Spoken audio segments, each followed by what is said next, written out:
नमस्कार, Haryana national 24 breaking news में आपका स्वागत है। आज दिन शनिवार तारीख 28 जून 2025, शक संवत 1947, विक्रम संवत 2082। आज आषाढ़ माह के शुक्ल पक्ष की तृतीया तिथि है। इस दिन पुष्य नक्षत्र और हर्षण योग का संयोग रहेगा। दिन के शुभ मुहूर्त की बात करें तो शनिवार को अभिजित मुहूर्त दोपहर 12 बजे से शुरू होकर 12:48 तक रहेगा। चंद्रमा कर्क राशि में संचरण करेंगे। चलिए अब जानते हैं फटाफट हरियाणा और देश की महत्वपूर्ण खबरों को केवल 8 से 10 मिनट में।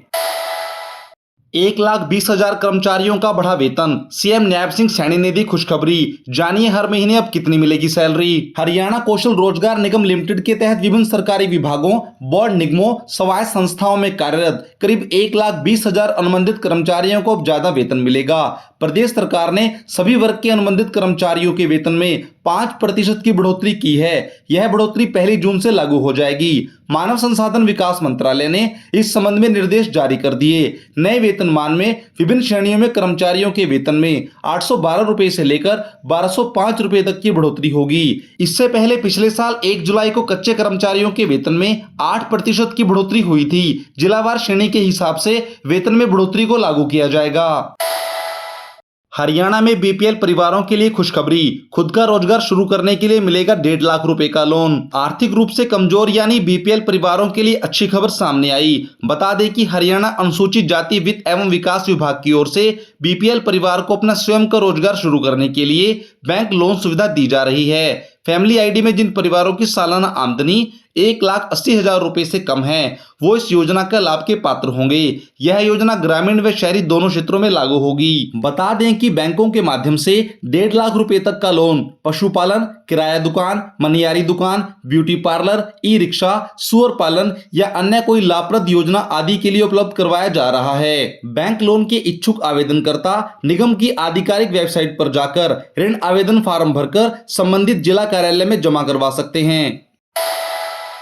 31 जुलाई से पहले किसानों को मिलेगी बड़ी सौगात, खातों में आएंगे 2,000 रुपए। मानसून की सक्रिय होते ही किसानों का काम बढ़ गया। खेतों में धान की रोपाई भी शुरू हो गई। इसी बीच किसान 20वीं किस्त का इंतजार बेसब्री से कर रहे हैं। सरकार जल्द ही किसानों के खातों में 2,000 रुपए डालने जा रही है। खबरें सामने आ रही हैं कि 31 जुलाई 2025 से पहले सरकार की तरफ से इस योजना से जुड़ी 20वीं किस्त को जारी किया जा सकता है, यानी किसानों को जल्द लाभ मिलने वाला है। इस योजना के तहत साल में 6,000 रुपए की राशि 3 समान किस्तों में जारी की जाती है। किसानों से आग्रह है कृपया वे ई-केवाईसी अवश्य करा लें ताकि सरकारी लाभ का फायदा जल्द से जल्द प्राप्त कर सकें।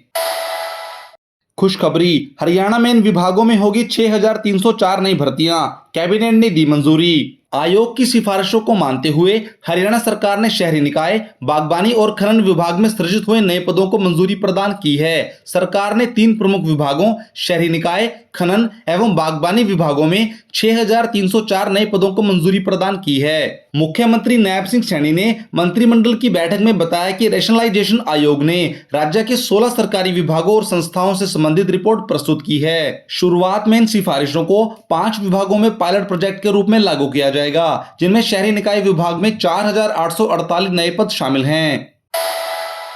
विकास परियोजनाओं के लिए अब टुकड़ों में जमीन बेच सकेंगे किसान। हरियाणा में लागू हुई नई भूमि खरीद नीति। हरियाणा सरकार ने नई भूमि खरीद नीति को मंजूरी दी है, जिससे भूमालिक अब विकास परियोजनाओं के लिए अपनी जमीन आंशिक या पूर्ण रूप से बेच सकेंगे। इस नीति का उद्देश्य सरकारी परियोजनाओं के लिए आसानी से जमीन उपलब्ध कराना और भू मालिकों को उनकी जमीन का उचित मूल्य दिलाना है। भू मालिक ऑनलाइन पोर्टल पर अपनी जमीन बेचने की पेशकश कर सकते हैं, जिसकी कीमत उपायुक्त तय करेंगे और बिचौलियों को भी कमीशन मिलेगा। 9 जुलाई को अपनी इन मांगों को लेकर बिजली कर्मी करेंगे हड़ताल। हड़ताल को लेकर पूरा अपडेट। बिजली कर्मी निजीकरण और अपनी मांगों की अनदेखी को लेकर 9 जुलाई को हड़ताल करेंगे। All Haryana power corporation worker union के राज्य प्रधान सुरेश राठी ने बताया कि उनकी मुख्य मांगों में एचकेआरएन को भंग करना, ठेका कर्मियों को पक्का करना, ऑनलाइन ट्रांसफर पॉलिसी वापस लेना, निजीकरण पर रोक लगाना और 8वें पे कमीशन की अधिसूचना जारी करना शामिल है। उन्होंने नए श्रम कानूनों के संभावित नकारात्मक प्रभावों पर भी चिंता व्यक्त की, जिससे काम के घंटे बढ़ सकते हैं और छंटनी आसान हो जाएगी। सीएम न्याब सिंह सैनी की घोषणा, सीईटी में आवेदन करने वालों को अंतिम सुधार का मौका अवश्य दिया जाएगा। हरियाणा कर्मचारी चयन आयोग की तरफ से पिछले दिनों ग्रुप सी सीईटी के लिए रजिस्ट्रेशन पोर्टल खोला गया था। सरल पोर्टल पर तकनीकी खामियों के कारण कई उम्मीदवारों के जाति प्रमाण पत्र नहीं बन पाए, जिसकी वजह से उन्हें जनरल कैटेगरी में आवेदन करना पड़ा। फिलहाल इन उम्मीदवारों के लिए राहत भरी खबर है। सीएम न्याब सिंह सैनी ने घोषणा करते हुए कहा कि जो युवा जाति प्रमाण पत्र नहीं बनवा पाए वे भी परीक्षा में शामिल होंगे। उन्होंने कहा, सरल पोर्टल के सर्वर पर ज्यादा लोड होने की वजह से दिक्कतें आई थी, मगर युवाओं को प्रमाण पत्र अपलोड करने का मौका दिया जाएगा। सीईटी परीक्षा का आयोजन की तैयारियां भी साथ साथ चलती रहेंगी, इसमें कोई दिक्कत नहीं है। हरियाणा में ऑनलाइन तबादला नीति लागू, 47 विभागों में नोडल ऑफिसर होंगे नियुक्त। हरियाणा सरकार द्वारा मॉडल ऑनलाइन तबादला नीति को लागू करने की दिशा में एक और कदम आगे बढ़ाया गया। सरकार ने विभागों को ग्रुप ए और ग्रुप बी के नोडल अधिकारी नियुक्त करने की दिशा में निर्देश दिए। यह अधिकारी संबंधित विभाग में तबादलों से जुड़ी ऑनलाइन व्यवस्थाओं को ठीक करने में मदद करेंगे। नई तबादला व्यवस्था को सही प्रकार से लागू करने के लिए ट्रेनिंग का भी आयोजन किया गया। मुख्य सचिव अनुराग रस्तोगी ने इस विषय में प्रदेश के संबंधित विभागों के 22 प्रशासनिक सचिवों को निर्देश भेज दिए हैं। जवाहर नवोदय विद्यालय में प्रवेश परीक्षा के लिए 29 जुलाई तक करें आवेदन, इन डॉक्यूमेंट्स की होगी जरूरत। जवाहर नवोदय विद्यालयों में कक्षा 6ठी में एडमिशन प्रक्रिया का शेड्यूल जारी कर दिया गया। इसके लिए 13 दिसंबर 2025 को परीक्षा का आयोजन होगा। एडमिशन लेने के लिए 29 जुलाई तक इस परीक्षा के लिए ऑनलाइन आवेदन किया जा सकता है। फरीदाबाद उपायुक्त विक्रम सिंह ने बताया कि सरकारी और प्राइवेट स्कूलों में कक्षा 5 में पढ़ने वाले बच्चे जवाहर नवोदय विद्यालय की प्रवेश परीक्षा में ऑनलाइन आवेदन कर सकते हैं। जिन बच्चों की जन्म तिथि 1 मई 2014 से लेकर 31 जुलाई 2016 के बीच है, वे बच्चे आवेदन करने के पात्र होंगे। दिल्ली को मिलेगी 2 नए डबल डेकर फ्लाईओवर की सौगात, ऊपर दौड़ेगी मेट्रो तो नीचे दौड़ेंगी गाड़ियां। राष्ट्रीय राजधानी दिल्ली में ट्रैफिक संचालन को सुगम बनाने की दिशा में निरंतर काम हो रहा है। इसी कड़ी में मेट्रो कॉरिडोर पर 2 नए फ्लाईओवर बनाए जा रहे हैं। ये दोनों फ्लाईओवर डबल डेकर वायाडक्ट्स का हिस्सा हैं। दिल्ली की बीजेपी में लोक निर्माण मंत्री प्रवेश वर्मा ने हाल ही में दोनों प्रोजेक्ट्स की जानकारी मांगी। इन्हें इस साल ही पूरा करने के निर्देश दिए हैं। पहले फ्लाईओवर का निर्माण भजनपुरा से यमुना विहार के बीच हो रहा है, जो मौजपुर मजलिस पार्क मेट्रो कॉरिडोर का हिस्सा है।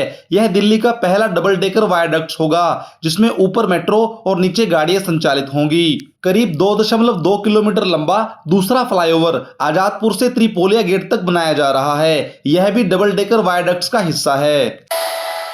खाटू श्याम प्रयागराज के लिए चलेगी नई ट्रेन, दक्षिण हरियाणा के लोगों को होगा फायदा। दक्षिण हरियाणा के लोगों के लिए एक अच्छी खबर सामने आई। यहां नारनौल से पहली बार सीधे यूपी के प्रयागराज और कानपुर के बीच साप्ताहिक स्पेशल ट्रेन का आयोजन किया जाएगा। इस ट्रेन के संचालन से खाटू श्याम, सालासर और अजमेर जाने वाले श्रद्धालुओं को लाभ पहुंचेगा।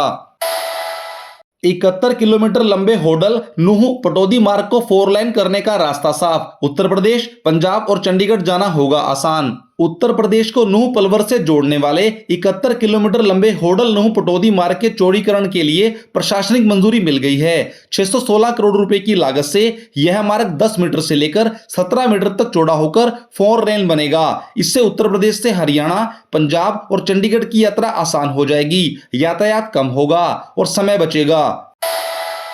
भारतीय शेयर बाजार, सेंसेक्स 303 अंक चढ़कर 84,059 पर बंद हुआ। निफ्टी में भी 90 अंकों की उछाल आई, यह 25,638 पर पहुंच गया। Nifty oil and gas share चढ़ गए, रियल्टी शेयर्स गिरे। सोने और चांदी के दाम, भारतीय बाजार में 24 कैरेट सोने का भाव 98,020 रुपए प्रति 10 ग्राम रहा। दूसरी ओर 22 कैरेट सोने का दाम 89,850 रुपए प्रति 10 ग्राम रहा। चांदी की कीमत 1,07,900 रुपए प्रति किलोग्राम रही। खबरों में आज बस इतना ही। आप देख रहे हैं हरियाणा का बेहतरीन news channel Haryana national 24 breaking news. बने रहें हमारे साथ, लाइक करें, सब्सक्राइब करें, शेयर करें। धन्यवाद।